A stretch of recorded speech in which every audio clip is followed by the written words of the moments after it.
விறுவிறுப்பான அரசியல் நிகழ்வுகளை பற்றிய ஆய்வுகள், நியாயங்களின் நிறம் மாறாத கூர்மையான விமர்சனங்கள், தீமைகளை சுட்டெரிக்கவும் நல்ல அரசியலை வளர்த்தெடுக்கவும் அறிவார்ந்த விவாதங்கள், இளைய தலைமுறையிடம் விழிப்புணர்வை ஊட்டும் விரிவான வரலாற்று விளக்கங்கள், கலை, இலக்கியம், ஆன்மீகம், பண்பாடுகளை படம் பிடித்து காட்டும் கருத்தோவியங்கள் வாரந்தோறும் உங்கள் தமிழருவி தர்பாரில் அணிவகுக்கும்.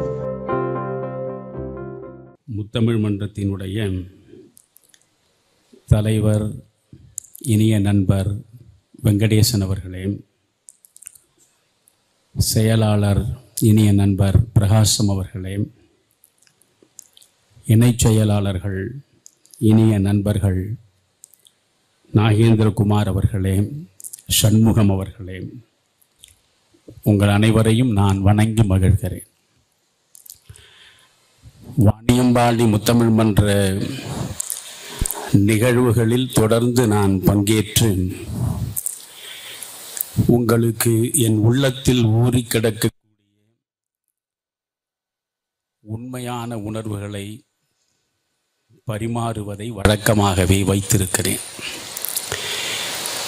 இதுவரையில் இந்த முத்தமிழ் மன்றம் வழங்கிய தலைப்புகளில் தான் நான் பேசியிருக்கிறேன். ஆனால் இப்பொழுதுதான் முதலாக என் நெஞ்சுக்கு மிகவும் நெருக்கமான நண்பர் பிரகாசம் அவர்களிடம் தொலைபேசியில் தொடர்பு கொண்டு சொன்னேன், இந்த முறை நான் வாணியம்பாடி முத்தமிழ் மன்றத்தில் பேச வேண்டும் என்றால் நான் தான் தலைப்பு தருவேன், நான் விரும்புகிற ஒரு தலைப்பில் உரை நிகழ்த்துவேன் என்று சொன்னேன். அப்படி நானாகவே விரும்பி உருவாக்கப்பட்ட தலைப்பு தான் புதுவை குயிலின் புரட்சி கீதங்கள். இதற்கு ஒரு காரணம் இருக்கிறது. 50 ஆண்டுகளுக்கு முன்பு தமிழகத்தின் இலக்கிய மேடைகளில் பரவலாக பேசப்பட்டவர் பாரதிதாசன். தேசிய இயக்கம் ஒரு பக்கம் பாரதியை தலைமையில் தாங்கி வலம் வருகிற பொழுது, திராவிட இயக்கங்கள் பாரதிதாசனை ஆராதித்து போற்றிய காலம் அது. எந்த திராவிட இயக்க மேடையாக இருந்தாலும் பாரதிதாசனுடைய பாடல்களில் 2 வரிகளையாவது சொல்லாமல் ஒரு உரையாளர் மேடையை விட்டு கீழே இறங்க மாட்டார். அது ஒரு காலம். நாவலர் நெடுஞ்செழியன் அவர்கள் பூட்டிய இருப்பு கூட்டின் கதவு திறக்கப்பட்டது, சிறுத்தையே வெளியில் வா, புலி எலியென உனை இகழ்ந்தவர் நடுங்க புலியென செயல் செய்ய புறப்படு வெளியில், நம்பினை நண்பகல் இருளென சிம்புட்பறவையே சிறகை விரி எழு, சிங்க இளைஞனே திருப்பு முகம் திற விழி, இங்குன் நாட்டுக்கு இழிகழுதை ஆட்சியா என்று பேசி அதை நீங்கள் கேட்டிருக்க வேண்டும். மாணவனாக இருந்து நான் கேட்டிருக்கிறேன்.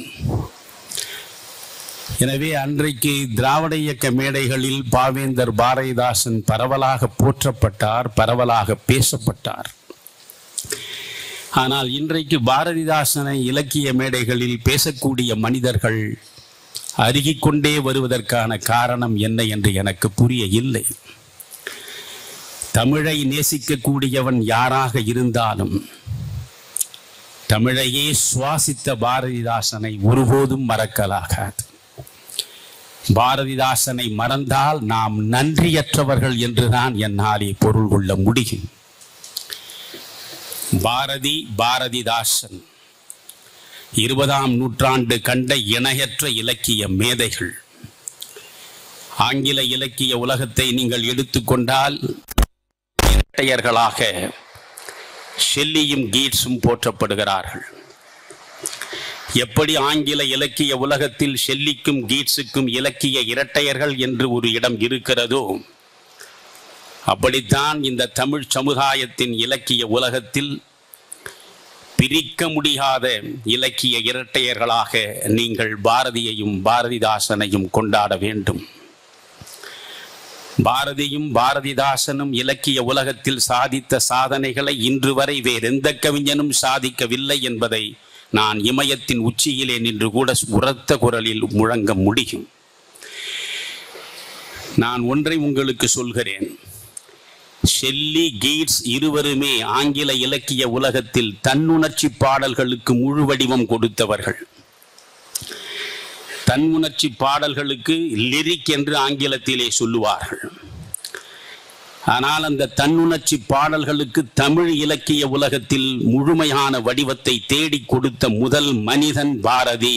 அதற்கு அடுத்த மனிதன் பாரதிதாசன். தன் உணர்ச்சி பாடல்கள் என்பவை தமிழ் இலக்கிய உலகத்திற்கு புதியவை அல்ல. சங்க இலக்கியங்களிலேயே நீங்கள் தன்னுணர்ச்சி பாடல்களை பார்க்க முடியும். குறிப்பாக பாரி மகளிர் பரம்பு மலையிலே இருந்து விடுபட்டு விலக வேண்டிய ஒரு சூழல் கனிந்த நிலையில், அழுகுரலோடு அவலம் செறிந்த நிலையில் ஒரு பாடலை வழங்கி இருக்கிறார்களே. புறநானூற்றின் பக்கங்களை புரட்டி அந்த பாடலை படிக்கிற பொழுதெல்லாம் என் கண்களில் கண்ணீர் ததும்பும். அற்றை திங்கள் அவ்வெண் நிலவில் எந்தையும் உடையேன் எம் குன்றும் பிறர்கொளார். இற்றை திங்கள் இவ்வெண் நிலவில் வென்றெறி முரசின் வேந்தரியம் குன்றும் கொண்டார் யாம் எந்தையும் இளமே. இருதயம் உள்ள மனிதன் யாராக இருந்தாலும் அதை படித்தால் இரத்தம் வழியும். இன்றைக்கு காட்சி தருகின்ற இதே பௌர்ணமி நிலா சென்ற மாதம் வான வீதியில் வலம் வந்தது. சென்ற மாதம் வான வீதியில் இந்த பௌர்ணமி நிலா வலம் வந்த பொழுது நாங்கள் தந்தையை இழந்தோம், எங்கள் பரம்பு மலையையும் இழந்தோம். அற்றை திங்கள் அவ்வெண் நிலவில் எந்தையும் உடையேன் எம் குன்றும் பிறர்கொளார். இற்றை திங்கள் இவ்வெண் நிலவில் வென்றெறி முரசின் வேந்தரியம் குன்றும் கொண்டார் யாம் எந்தையும் இளமே. சொந்த மண்ணை விட்டு அகதிகளாக புலம்பெயர்ந்து வாழக்கூடிய மனிதர்கள் எந்த இடத்தில் இருந்தாலும் அவர்களுடைய நெஞ்சத்தின் உணர்வுகளை அப்படியே கொண்டு வந்து இறக்கி வைக்கக்கூடிய பாடல் தான் இந்த பாடல். இது ஒரு தன்னுணர்ச்சி பாடல். தன்னுணர்ச்சி பாடல்களிலே கூட இரண்டு வகையாக நாம் பிரிக்கலாம். ஒன்று தற்சார்பு தன்னுணர்ச்சி, இன்னொன்று புறச்சார்பு தன்னுணர்ச்சி. தற்சார்பு தன்னுணர்ச்சியை விட புறச்சார்பு தன்னுணர்ச்சி என்பது மேன்மையானது. பாரதியை எடுத்துக்கொள்ளுங்கள். எங்கோ ஒரு கண்ணற்ற பிஜி தீவில் கரும்பு தோட்டத்தில் வாடி கிடந்த தமிழ் மக்களை சிந்திக்கிறார். பசியோடு போராடுகிற, வாழ்வோடு போராடுகிற, விழிநீரோடு போராடுகிற, பிறந்த இடத்தை என்றாவது ஒரு நாள் இறப்பு நம்மை தழுவதற்கு முன்பு சென்று பார்த்துவிட முடியுமா என்ற ஏக்கத்தோடு இருதயத்தில் வலியை சுமந்தபடி கண்ணற்ற பிஜி தீவில் இருக்கக்கூடிய மக்களை இவன் கற்பனையில் காணுகிறான். அவர்கள் வடிக்கக்கூடிய கண்ணீரை இவன் கற்பனையில் தரிசிக்கிறான். அது தந்த வலியை தாழ முடியாமலேதான் அவன் பேனா எடுத்து எழுதுகிறான். கரும்பு தோட்டத்திலே, அந்த கரும்பு தோட்டத்திலே அவர் கால்களும் கைகளும் சோர்ந்து விழும்படி வருந்துகின்றனரே. ஹிந்து மாதர்தம் நெஞ்சம் கொதித்து கொதித்து மெய் சுருங்குகின்றனரே. அவர் துயர்களை தீர்க்க ஒரு வழி இலையோ, ஒரு மருந்து இதற்கிலையோ. செக்கு மாடுகள் போல் உழை தேங்குகின்றார் அந்த கரும்பு தோட்டத்திலே. பெண்ணென்று சொல்லிடிலோ ஒரு பேயும் இறங்கும் என்பார். தெய்வமே நின் எண்ணம் இறங்காதோ. படித்து பாருங்கள் அந்த பாடலை.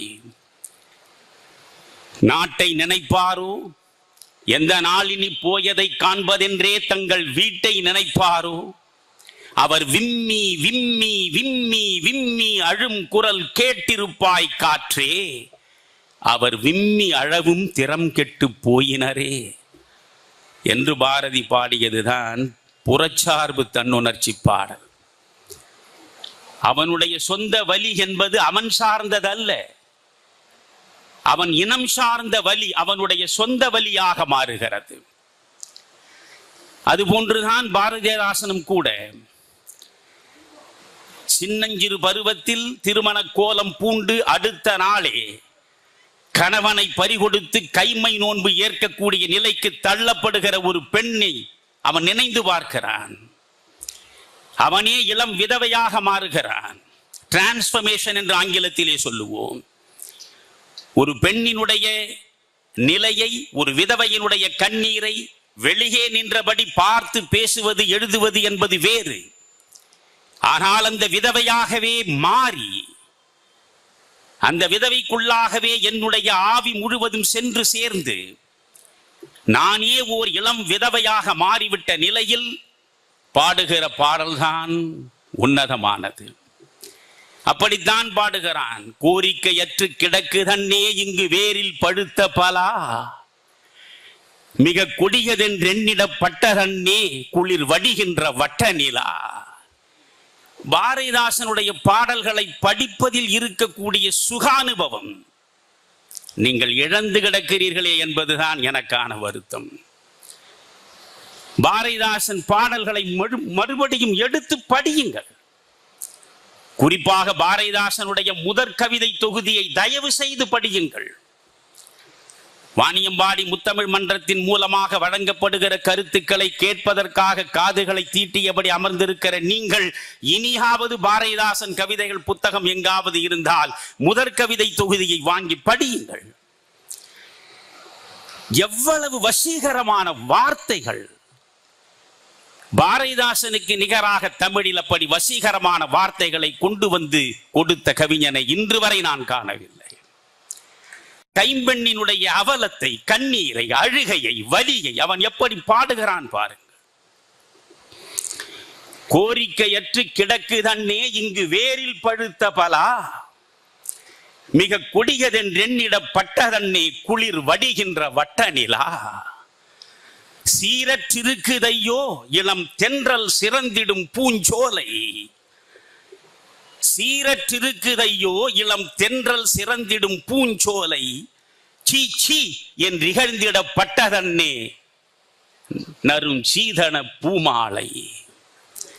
நாடப்படாதென்று சொல்லி வைத்தார் நலம் தரும் கனியை, நாடப்படாதென்று சொல்லி வைத்தார் எதை? நலம் தரும் கனியை. இப்படி வரிசையாக அந்த கைம்பெண்ணினுடைய நிலையை வர்ணித்துக் கொண்டே வரக்கூடியவன் கடைசியில் சொல்கிறான், காதல் சுரக்கும் நெஞ்சினிலே கெட்ட கைமையை தூர்க்காதீர். காதல் சுரக்கும் நெஞ்சினிலே கெட்ட கைமையை தூர்க்காதீர். ஒரு காதலனோடு அவள் சேருவதை நீங்கள் சாத்திரம் கொண்டு தடுக்காதீர் என்று பேசுகிறார். விதவை திருமணத்தை முன்னெடுத்து பேசிய பாவேந்தர், பெண்ணடிமைத்தனத்திற்கு எதிராக போர்க்கோலம் பூண்ட பாவேந்தர், பகுத்தறிவு கருத்துக்களை விதைப்பதற்காகவே தமிழில் வேள்வி நடத்திய பாவேந்தர், பொது உடைமை கொள்கைகளை கொண்டு வந்து சேர்க்க வேண்டும் என்பதற்காகவே பேனா பிடித்த பாவேந்தர் என்று பாவேந்தரின் பல்வேறு பக்கங்களை, பல்வேறு பரிணாமங்களை உங்களிடம் சொல்லிக் கொண்டே போகலாம். நீங்கள் இந்த முதற் கவிதை தொகுதியை எடுத்து பாருங்கள். அதில் முதல் பாடலாக பாரதி சொல்லி அவர் எழுதிய பாடல் இருக்கும். ஒரு திருமண விழாவில் அவர்கள் கலந்து கொள்கிறார்கள். பாரதியினுடைய பாடல்களில் நெஞ்சை பறிகொடுத்த நிலையில் பாரதிதாசன் இருக்கிறார்.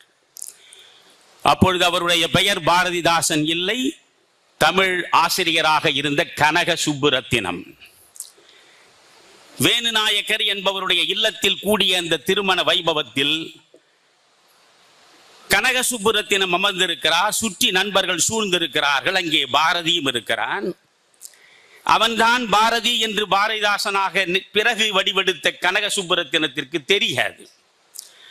அங்கே உள்ள நண்பர்கள் கனக சுப்புரத்தினத்தை பார்த்து பாடல் ஒன்று பாடுங்கள் என்கிறார்கள். பாடல் ஒன்று பாடு என்று நண்பர்கள் சொன்ன அடுத்த கணம் கனக சுப்புரத்தினம் வாய் திறந்து பாடுகிறார். வீர சுதந்திரம் வேண்டி நின்றார் பின்பு வேறொன்று கொள்வாரோ, என்றும் ஆரமுதுண்ணுதற் காசை கொண்டார் கள்ளில் அறிவை செலுத்துவாரோ பாடுகிறார். பெரும் குரல் எடுத்து இசையோடு பாடுகிறார். அதற்கு பிறகு அவர்கள் ஆகா அற்புதமாக பாடுகிறீர்களே, இன்னொரு பாடலை பாடுங்கள் என்று சொல்கிறார்கள். அதில் அதிக உற்சாகத்தை அடையக்கூடிய கனக சுப்புரத்தினம் அதற்கு பிறகு பாடுகிறார். தொன்று நிகழ்ந்தது அனைத்தும் அறிந்திடும் சூழ்கலை வாணர்களும் இவள் என்று பிறந்தவள் என்றுணராத இயல்பினலாம் எங்கள் தாய் என்று பாடுகிறார். 2 பாடல்களும் பாரதியின் பாடல்கள். இந்த பாடல்களை இவர் பாடிய பிறகு பாரதி திரும்பி பார்க்கிறார். எவ்வளவு அற்புதமாக உணர்வையே தூண்டக்கூடிய நிலையில் நீங்கள் உருக்கத்தோடு பாடுகிறீர்கள், நான் பாராட்டுகிறேன் என்கிறார். அதற்கு பிறகு அங்கே கூடியிருந்தவர்கள் சொன்னார்கள், இப்பொழுது நீ பாடிய இந்த 2 பாடல்களுக்கும் சொந்தக்காரர் இவர்தான் என்று. அதற்கு முன்பு வீதியில் பாரதி வரும்போதும் போகும் பொழுதும் பார்த்திருக்கிறார் புதுவையில். அவரே சொல்கிறார், ஒரு ரவிவர்மா ஓவியம் போல் வீதியில் எனக்கு முன்னாலே சென்று கொண்டிருந்த பாரதியை நான் தரிசனம் செய்திருக்கிறேன். ஆனால் இவர்தான் பாரதி என்று அன்றுதான் அறிந்து கொண்டேன் என்றார். அதற்கு பிறகு ஒரு கட்டத்தில் பாரதி தன்னுடைய நண்பர்களிடம் சொல்கிறார், இவன் மாபெரும் கவிஞன், இவனுக்குள் கவி ஆற்றல் இருக்கிறது, இவன் உங்களுக்கு முன்னால் ஒரு கவி பாடுவான் என்கிறார். அப்பொழுது பாடியதுதான் பாரதிதாசனுடைய பாடலாக நீங்கள் முதற் கவிதை தொகுதியை எடுத்து பார்த்தால் முதல் பக்கத்திலேயே இருக்கும். என்ன பாடல் அது! எங்கெங்கு காணினும் சக்தியடா தம்பி 7 கடல் அவள் வண்ணமடா, அங்கு தங்கும் வெளியினில் கோடி அண்டம் அந்த தாயின் கைப்பந்தென ஓடுமடா, ஒரு கங்குலில் 7 முகிலினமும் வந்து கர்ஜனை செய்தது கண்டதுண்டோ. அந்த பாடல் முழுவதையும் படிக்க வேண்டும் நீங்கள். காலை ஒருவன் கவிச்சுவையை கரை காண நினைத்த முழு நினைப்பில் அன்னை தோளசை தங்கு ஆடுகின்றாள், அவர் தொல்லறிவாளர் திறம்படைத்தார் என்று பாடல் வரும். முதல் வரியிலே இருந்து கடைசி வரி வரையில் நீங்கள் அந்த பாடலை படித்து பார்க்க வேண்டும். அந்த பாடல்தான் பாரதி மனதை கவர்ந்தது. பாரதி அந்த பாடலின் நெஞ்சை பறிகொடுத்து ஸ்ரீ சுப்பிரமணிய பாரதியின் கவிதா மண்டலத்தைச் சேர்ந்த கனக சுப்புரத்தினம் எழுதியது என்று அவரே சுதேசமித்திரன் இதழுக்கு அனுப்பி அந்த பாடலை வெளியிடச் செய்தார். பாரதிக்கும் பாரதிதாசனுக்கும் இடையே இருந்த 10 ஆண்டு கால பழக்க வழக்கங்களை எல்லாம் எடுத்து விளக்குவது என்றால் அதற்கு மட்டுமே மணிக்கணக்கில் இந்த மேடை தேவைப்படும். ஒன்று புரிந்து கொள்ளுங்கள், பாரதிதாசன் யாரையும் மதிக்காத மனிதன், செருக்கு நிறைந்த மனிதன், செம்மாந்த நடை கொண்ட மனிதன், எவருக்கும் தலைவணங்காத மனிதன். அறிஞர் அண்ணாவையே அண்ணாதுரை என்றுதான் அழைத்து பழக்கப்பட்ட மனிதர். அண்ணாவிலே இருந்து அத்தனை திராவிட இயக்க தலைவர்களும் பாரதிதாசனுக்கு முன்னாலே நாற்காலி போட்டு அமர முடியாத அளவுக்கு நின்று பேசிய மனிதர்கள்.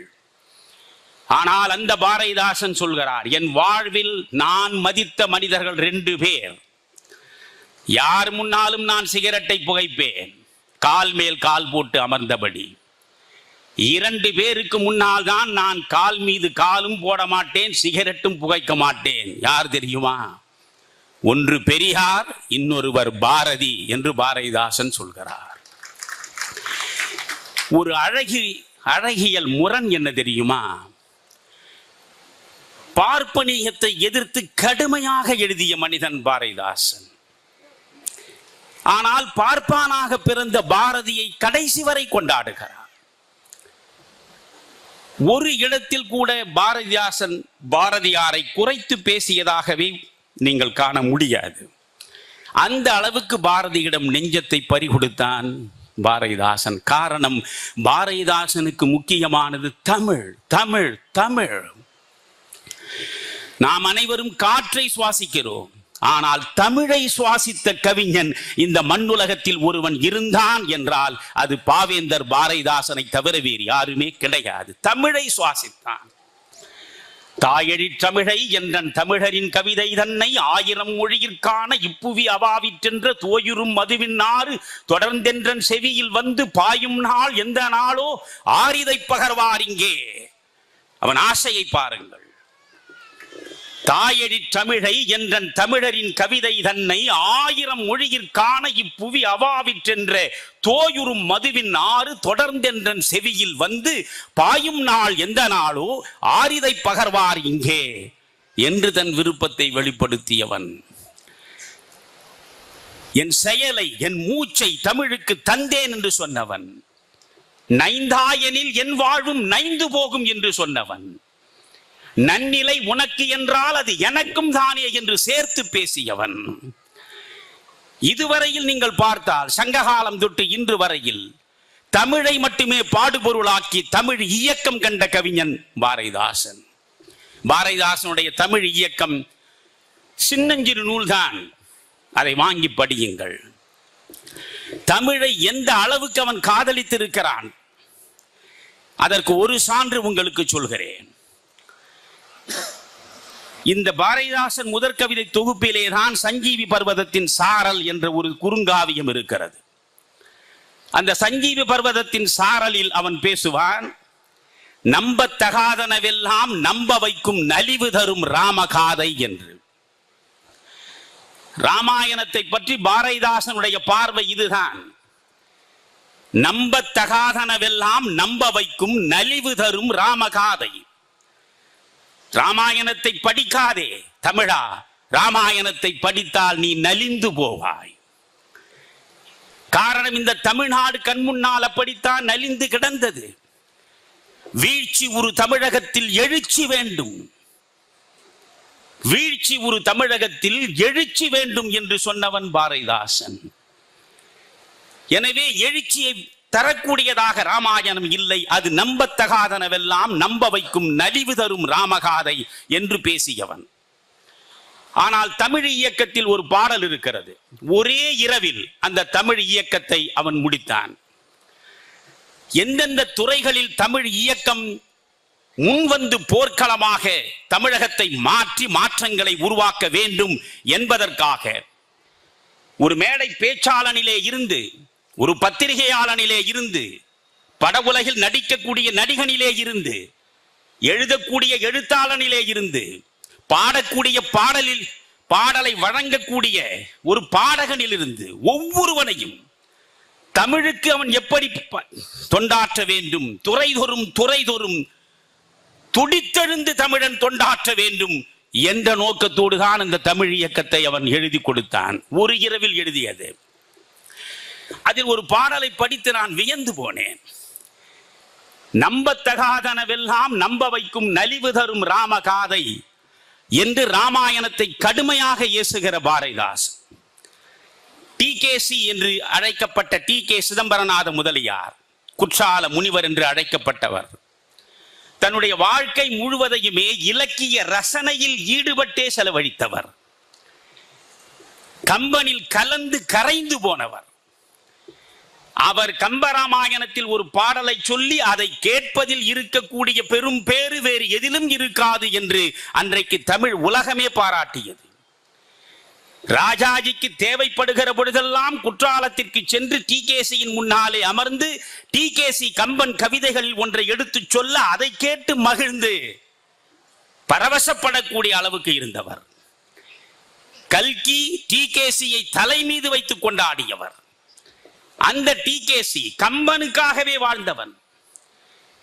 கம்பனுக்காகவே வாழ்ந்த டிகேசி 11,000 பாடல்கள் கம்பன் வழங்கி இருக்கிறான்.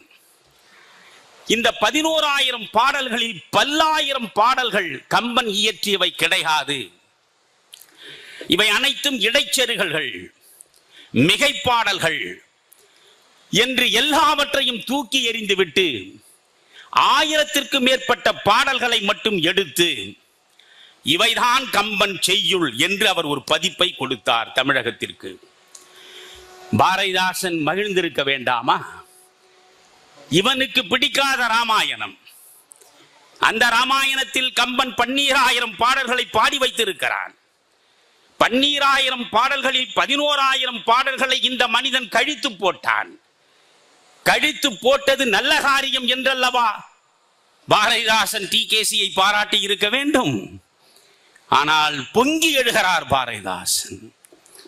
கம்பனார் 11,000 பாட்டில் முக்காலும் கழித்து போட்டு நம்பினால் நம்புங்கள் இவைதான் கம்பன் செய்யுள் என அச்சிட்டு வெம்புமாறு அளிக்கையில் இச்செயலை செய்ய இக்கொம்பன் யார் என கேட்க ஆள் இல்லையா புலவர் கூட்டம் தன்னில் என்று கேள்வி எழுப்புகிறார் பாரதிதாசன். 12,000 பாடல்களை கம்பன் தந்தான். கம்பன் வழங்கி இருக்கிற ராமாயண கதைக்கும் எனக்கும் உடன்பாடு கிடையாது. ஆனால் கம்பன் அதை தமிழிலே தந்தான். தமிழிலே கம்பன் கொடுத்தான். காப்பியத்தின் சிகரத்திலே போய் கம்பன் நின்றான். அந்த காப்பியத்தின் ஆயிரக்கணக்கான பாடல்களை புறந்தள்ள நீ யாரடா கொம்பன் என்று கேட்பதற்கு புலவர் கூட்டத்தில் ஆள் இல்லையா என்றவர் பாரதிதாசன். கடவுள் மறுப்பாளர் பாரதிதாசன். 1930களில் சிங்காரவேலர் தலைமையில் நாத்திகர்கள் மாநாடு நடைபெற்ற பொழுது அதில் பங்கேற்ற பாரதிதாசன் வருகை பதிவேட்டில் கையெழுத்து போடுகிற பொழுதே பாரதிதாசன் ஒரு நிரந்தரமான நாத்திகன் என்றுதான் எழுதினார். அப்படி நிரந்தரமான நாத்திகன் பாரதிதாசன். ஆனால் அந்த பாரதிதாசன் தமிழ் இயக்கத்தில் எழுதுகிறார். எப்படி எழுதுகிறார் என்று பார்க்க வேண்டும். சொற்கோவினுடைய திரு அகவல் பாடல்கள் இருக்கும் பொழுது கற்கோவில் உட்புறத்தில் கால் வைத்தது எவ்வாறு சகஸ்ரநாமம். எப்படியடா தேவாரம் இருக்கிறது, திருவாசகம் இருக்கிறது, திருவாய்மொழி இருக்கிறது. தேன் இனிக்கும் இந்த பாடல்கள் அனைத்தும் இருக்கும் பொழுது இவற்றையெல்லாம் புறம் தள்ளிவிட்டு வடமொழியில் நீங்கள் வேதம் ஓதுவதற்கு கோயிலை பயன்படுத்துகிறீர்களே, இது நியாயமா என்று கேட்கக்கூடிய அளவுக்கு அங்கே தன் நாத்திக கருத்திலே இருந்து விடுபட்டும் வெளியே வந்து நிற்கிறார். காரணம் தமிழ். தமிழுக்கும் அமுதென்று பேர். அந்த தமிழ் இன்ப தமிழ் எங்கள் உயிருக்கு நேர். தமிழுக்கு நிலவென்று பேர். அந்த தமிழ் எங்கள் சமூகத்தின் விளைவுக்கு நீர். தமிழுக்கு மனமென்று பேர். அந்த தமிழ் எங்கள் வாழ்வுக்கு நிருமித்த ஊர். தமிழுக்கு மதுவென்று பேர். அந்த தமிழ் எங்கள் உரிமைச்சம் பயிருக்கு வேர். தமிழ் எங்கள் இளமைக்கு பால். இன்ப தமிழ் நல்ல புகழ்மிக்க புலவர்க்கு வேல். தமிழ் எங்கள் உயர்வுக்கு வான். இன்ப தமிழ் எங்கள் அசதிக்கு சுடர் தந்த தேன். தமிழ் எங்கள் அறிவுக்கு தோள். இது எங்கள் பிறவிக்கு தாய். இன்ப தமிழ் எங்கள் வளமிக்க உளமுற்ற தீ என்று பாடுகிறானே பாரதிதாசன். எனவே இப்படி தமிழை நேசித்து நேசித்து சுவாசித்து சுவாசித்து பாடியவன் யார்? சஞ்சீவி பர்வதத்தின் சாரலில் இப்பொழுது நான் நுழைகிறேன். நண்பர்களே, பாரதிதாசனுக்குள்ளே முழுமையாக செல்ல வேண்டும் என்றால் குடும்ப விளக்கு வரை நான் பேச வேண்டும். புதுமை பித்தன் மிக அழகாக சொன்னார். தமிழகத்திற்கென்று பாரதி கொடுத்த சொத்து எவ்வளவோ அந்த சொத்துக்களில் மிக முக்கியமானது அவன் வழங்கிய ஞான ரதம், அவன் கொடுத்த பாஞ்சாலி சபதம், அவன் தந்த கண்ணன் பாட்டு என்பதோடு புதுமை பித்தன் நிற்கவில்லை. அவன் உருவாக்கி கொடுத்த கனக சுப்புரத்தினம் என்றார். கனக சுப்புரத்தினம் பாரதிதாசன் பாரதி தமிழுக்கு கொடுத்த கொடை என்கிறார். பாரதியை ஒரு மகாகவி என்று ஏற்றுக்கொள்வதற்கே இங்கே யாரும் தயாராக ஒரு காலத்தில் இல்லை. இதே மகாத்மா காந்தி சென்னையில் வந்த பொழுது காந்தியை சந்திப்பதற்கு பாரதி உள்ளே சென்றானே, சென்ற பொழுது காந்தியின் பக்கத்திலே நின்றவர் தானே ராஜாஜி, பக்கத்தில் நின்றவர் தானே சத்தியமூர்த்தி, வாசற்கதவின் பக்கம் நின்று கொண்டிருந்தவர் தானே வாரா. இவர்கள் அத்தனை பேரும் பிராமணர்கள் தானே. ஆனால் சென்ற பாரதி எப்படிப்பட்டவன் என்று ஒருவராவது காந்திக்கு அறிமுகம் செய்து வைத்தார்களா? இல்லை. வாராவை விதிவிலக்காக வைத்து விடுங்கள். ஏனென்றால் அவன் கொடுத்த பாரதி சரித்திரம் தான் பாரதியாரை முழுமையாக நம் கண் முன்னாலே கொண்டு வந்து சேர்த்தது. பாரதி வருகிறார். நாளை கடற்கரையில் ஒரு நிகழ்ச்சி வைத்திருக்கிறேன் காந்தி, மிஸ்டர் காந்தி, உங்களால் அதில் பங்கேற்று பேச முடியுமா என்று கேட்கிறார். பக்கத்திலே இருக்கிற செயலாளரிடம் கேட்கிறார், நாளை நம் நிகழ்ச்சி என்ன?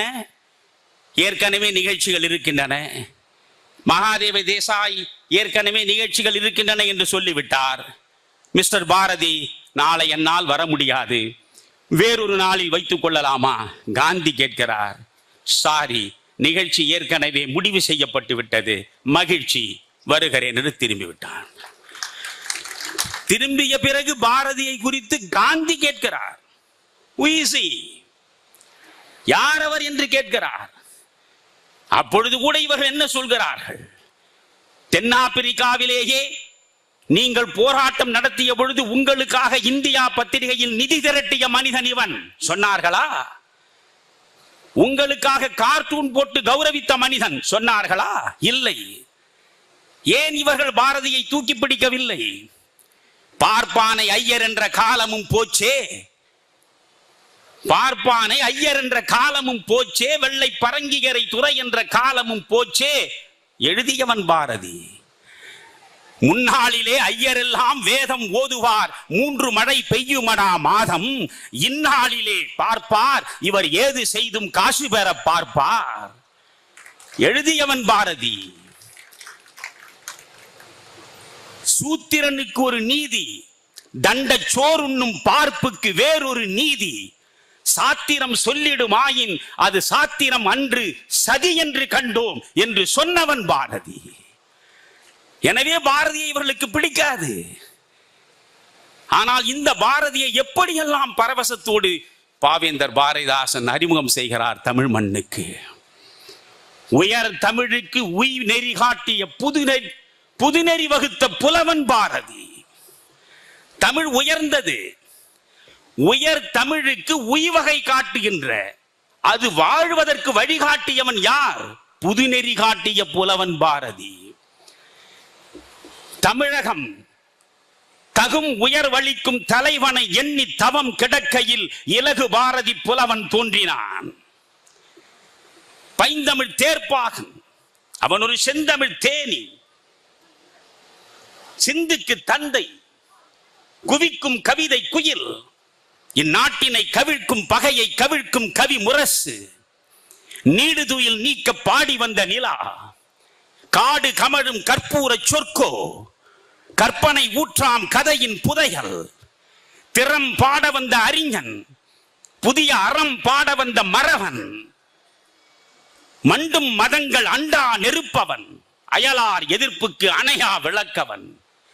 என்னென்று சொல்வேன், என்னென்று சொல்வேன், தமிழால் பாரதி தகுதி பெற்றதும் தமிழ் பாரதியால் தகுதி பெற்றதும் எவ்வாறு என்பதை எடுத்துரைக்கின்றேன் என்று பாடி பரவசப்பட்டவன் பாரதிதாசன். பாரதியாருடைய படைப்புகளை பற்றி எப்படி பேசுகிறான்? ஞானரகம் போல் ஒரு நூல் எழுத யார் உண்டு? கண்ணன் பாட்டு போல் நவில கற்பனைக்கு போவதெங்கே? பாஞ்சாலி சபதம் போல் புதுநெறி காட்டும் பாஞ்சாலி சபதம் போல் படைப்பதற்கு யார் இருக்கிறார்கள் என்று கேட்டவன் பாரதிதாசன். அந்த பாரதிதாசனுடைய சஞ்சீவி பர்வதத்தின் சாரலில் உங்களை கொஞ்ச நேரம் அழைத்து கொண்டு செல்ல விரும்புகிறேன். ஒரு கவிதை ஓவியமாக மாறும். ஒருவன் சொன்னான், கவிதை பேசுகின்ற ஓவியம், ஓவியம் பேசாத கவிதை. கவிதை பேசுகின்ற ஓவியம், ஓவியம் பேசாத கவிதை. இப்பொழுது நீங்கள் பாருங்கள், ஒரு காட்சியை அப்படியே கண் முன்னாலே கொண்டு வந்து நிறுத்துகிற அந்த ஆற்றல் பாரதிதாசன் படைப்புகளில் பல இடங்களில் பார்க்கலாம். சஞ்சீவி பர்வதத்தின் சாரலுக்கு நம்மை அழைத்து கொண்டு போகிறான். குயில் கூவிக்கொண்டிருக்கும், கோலம் மிகுந்த மயில் ஆடிக்கொண்டிருக்கும், வாசம் உடைய நற்காற்று குளிர்ந்தடிக்கும், கண்ணாடி போன்ற நீர் ஊற்றுக்கள் உண்டு, கனிமரங்கள் மிக்க உண்டு, பூக்கள் தோறும் சென்று தேனீக்கள் இருக்கும், வேட்டுவ பெண்கள் விளையாட இடம் உண்டு, காட்டு மறவர்களும் காதல் செய்யும் இடம் அது. இப்படி வரிசையாக சொல்லி நெஞ்சில் நிறுத்துங்கள், இந்த இடத்தை தான் சஞ்சீவி பர்வதத்தின் சாரல் என்று சொல்லிடுவார் என்று சொல்லி உங்களை உள்ளுக்குள்ளே அழைத்து செல்கிறான். அதில் அந்த சஞ்சீவி பர்வதத்தின் சாரலுடைய குறுங்காவியத்தினுடைய படைப்பு, அதில் உள்ள ஒரு சிறிய கதை வடிவம் என்னவென்றால், ஒரு தலைவன், குப்பன் என்று பெயர், அவனுடைய காதலி, இந்த குப்பன் தன்னுடைய காதலியை அழைத்துக் கொண்டு சஞ்சீவி பர்வதத்தின் சாரலுக்கு செல்கிறான் மகிழ்ச்சியாக இருப்பதற்கு. அப்பொழுது இவன் அவளிடம் முத்தம் கேட்கிறான். அவள் தருவதற்கு மறுக்கிறாள். இவன் சொன்னான், என் கைவசம் 2 மூலிகைகள் இருக்கின்றன, இந்த 2 மூலிகைகளில் உலக அதிசயத்தையே உனக்கு நான் காட்ட முடியும், இந்த மூலிகைகளை கொடுத்தால் முத்தம் எனக்கு கொடுப்பாயா என்று கேட்கிறான். அப்படி என்ன உலக அதிசயத்தை காட்டக்கூடிய மூலிகையை நீ வைத்திருக்கிறாய் என்று அவள் கேட்டாள். ஒரு மூலிகையை எடுத்து நீ வாயிலே வைத்தால் உலகம் முழுவதும் எந்தெந்த மொழியில் என்னென்ன பேசப்படுகிறதோ அத்தனையும் உன் தாய்மொழியில் தானாகவே தெரியும். அப்படியா? ஆமாம். இன்னொரு மூலிகையை எடுத்து உன் வாயிலே சுவைத்தால் உலகம் முழுவதும் எங்கெங்கே என்னென்ன காட்சிகள் அரங்கேறி கொண்டிருக்கின்றனவோ அத்தனை காட்சிகளும் உன் கண் முன்னால் அப்படியே தரிசனம் தரும் என்றார். நீ பொய் சொல்கிறாய் என்றார். இல்லை, உண்மை. அப்படி என்றால் நீ முதலில் மூலிகையை கொடு, நான் பரீட்சித்து பார்க்கிறேன், உண்மை என்றால் பிறகு முத்தத்தை பரிமாறிக் கொள்ளலாம் என்கிறாள். இதுதான் இந்த சஞ்சீவி பர்வதத்தின் அற்புதமான அந்த ஓட்டத்தில் நீங்கள் பாடல்களை படிக்க வேண்டும். அதில் இந்த தமிழ் சமூகத்தினுடைய ஒற்றுமையின்மையை எவ்வளவு அழகாக கொண்டு வந்து ஒரு இடத்தில் சொல்கிறான். பெண்ணடிமைத்தனத்திற்கு எதிராக எப்படி பேசுகிறான். அந்த சஞ்சீவி பர்வதத்தின் சாரல் முழுவதிலும் அவனுடைய ஏக்கத்தை வெளிப்படுத்தி இருப்பான். பெண்ணுக்கு பேச்சுரிமை வேண்டாம் என்கின்றீரோ, மண்ணுக்கும் கேடாய் மதித்தீரோ பெண்ணினத்தை, பெண்ணடிமை தீரு மட்டும் பேசும் திருநாட்டு மண்ணடிமை தீர்ந்து வருதல் முயற்கும்பே, ஊமை என்று பெண்ணை உரைக்கு மட்டும் உள்ளடங்கும் ஆமை நிலைதான் ஆடவர்க்கும் உண்டு, புலனற்ற பேதையாய் பெண்ணை செய்தால் நிலம் விளைந்த பைங்கூழ் நிலைமையும் அம்மட்டே என்று பேசுகிறாள். இப்படி பெண்ணடிமைத்தனத்துக்கு எதிராக ஒரு அற்புதமான பாடலை அதிலே தான் பார்க்கிறோம். பல இடங்களில் நீங்கள் கேட்டிருப்பீர்கள், கண்ணின் கடைப்பார்வை காதலியர் காட்டிவிட்டால் மண்ணில் குமரருக்கு மாமலையும் ஓர் கடுகாம் என்று. அது இந்த சஞ்சீவி பர்வதத்தின் சாரலிலே தான் வருகிறது. இந்த சஞ்சீவி பர்வதத்தின் சாரலிலே தான் ஒரு மூலிகை அவர்கள் போடுகிறார்கள்.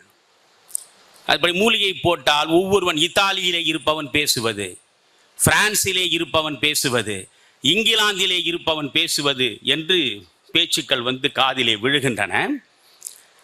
இவன் இந்த குறுங்காவியத்தை எழுதிய நேரம் நாடு அடிமைப்பட்டு கிடந்த நேரம்.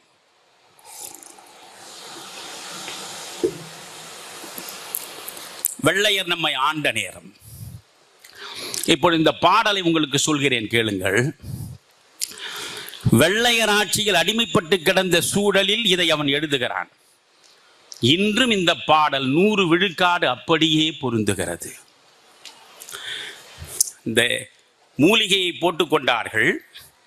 அப்படி மூலிகையை வாயிலே சுவைத்த பொழுது ஒரு வெள்ளைக்காரன் பேசுகிற பேச்சு இவர்கள் காதிலே விழுகிறது. வெள்ளைக்காரன் சொல்கிறான், ஓ என் சகோதரரே, ஒன்றுக்கும் அஞ்சாதீர், நாவலம் தீவு நம்மை விட்டு போகாது. நன்றாக கேட்டீர்கள். ஓ என் சகோதரரே, ஒன்றுக்கும் அஞ்சாதீர், நாவலம் தீவு நம்மை விட்டு போகாது. வாழ்கின்றார் 30 முக்கோடி மக்கள் என்றால் சூழ்கின்ற பேதமும் அந்த தொகை இருக்கும். ஆகையினால் எல்லாரும் அங்கே தனித்தனிதான். ஏக மனதாகி அவர் நம்மை எதிர்ப்பதெங்கே? பேதம் வளர்க்க பெரும் பெரும் புராணங்கள், சாதி சண்டை வளர்க்கத்தக்க இதிகாசங்கள், கட்டி சமூகத்தின் கண்ணவித்து தாம் உண்ண கொட்டி அளக்கின்ற குருக்கள் கணக்கற்றோர், தேன் சுரக்க பேசி இந்த தேசத்தை தின்னுதற்கு வான்சுரரை விட்டு வந்த பூசுரரும் வாழ்கின்றார். இந்த உழைச்சேற்றை ஏறாத ஆழத்தை எந்தவிதம் நீங்கி அவர் நம்மை எதிர்ப்பார். இதுதான் இங்கே பாரதிதாசன் எழுதியிருக்கிற பாடல். நமக்குள் எத்தனை பிரிவுகள், இன்றைக்கு தமிழ்நாட்டிலே தமிழன் ஒற்றுமையாக இருக்கிறானா? நம்மை பிரிப்பதற்கு சாதி இருக்கிறது, நம்மை பிரிப்பதற்கு மதம் இருக்கிறது, நம்மை பிரிப்பதற்கு இனம் இருக்கிறது, நம்மை பிரிப்பதற்கு அரசியல் இருக்கிறது. நம்மை இணைப்பதற்கு எது இருக்கிறது? தமிழ் என்ற ஒன்றை தவிர. யோசியுங்கள். இந்த தமிழ் தான் என்னுடைய முகம், தமிழ் இனம்தான் என்னுடைய முகவரி என்ற உணர்வு முதலிலே வந்துவிட்டால் நாவலன் தீவு நம்மை விட்டு போகாது. இது போன்ற ஏராளமான கவிதைகளை நீங்கள் சஞ்சீவி பர்வதத்தின் சாரலிலே பார்க்கலாம். ஒட்டுமொத்த இந்தியாவும் இப்படி கிடக்கிறது மூடப்பழக்கத்தில் என்பதற்கு ஒரு அற்புதமான பாடலை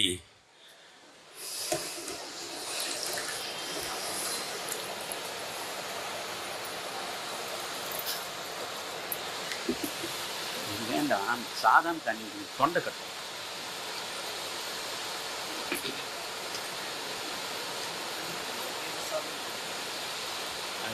இந்த இளநீ குடி பேசத்து முன்னதான் குடிக்கணும்.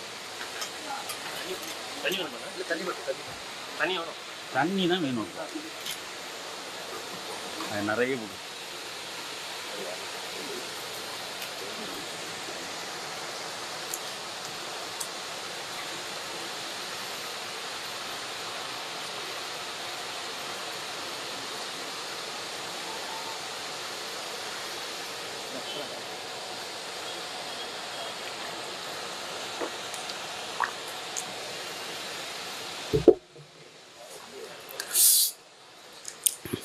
வெள்ளி நகையாடினார் என்ற செய்தி பாரதிதாசன் செவிகளில் வந்து சேருகிறது. உடனே சொல்கிறார், நான் இருக்கும் மேடையில் அவன் அப்படி பேசியிருந்தால் அவன் தலையை தனியாக எடுத்திருப்பேன் என்றார். அவன் தலையை தனியாக எடுத்திருப்பேன். திருவிகா தமிழன், மறைமலை அடிகள் தமிழன், அவர்கள் வடித்து கொடுத்த கருத்தோவியங்கள் அனைத்தும் தமிழ் மொழியில். அந்த தமிழை ஒருவன் படித்தான் என்றால் அவன் உடம்பின் மீது தலை இருக்கலாகாது என்று பேசக்கூடிய அளவுக்கு துணி உள்ளவராக இருந்த மனிதன் பாரதிதாசன்.